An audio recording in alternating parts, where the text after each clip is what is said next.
Ismail Morina përfundon në pranga.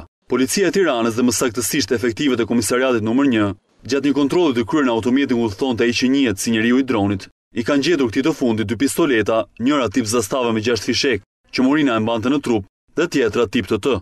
Po ashtu në automjet gjendeshin 30 fishek dhe 36 bileta të falsifikuara. Mësohet se 36 personat, emrat e të cilëve shkruheshin mbi biletat në fjalë, do të merren në pyetje nga autoritetet. Ismail Morina, ose siç njihet ndryshe Ballisti, u arrestua së bashku me 3 shtetas të tjerë që ndodheshin me të në automjetin tip Range Rover me targa AA 374 KY, ndërkohë që aktualisht njeriu i dronit po hetohet me akuzën e mbajtjes së armëve dhe municioneve ushtarake pa leje, kurse 3 shtetasit e tjerë janë në akuzë për moskallëzim krimi.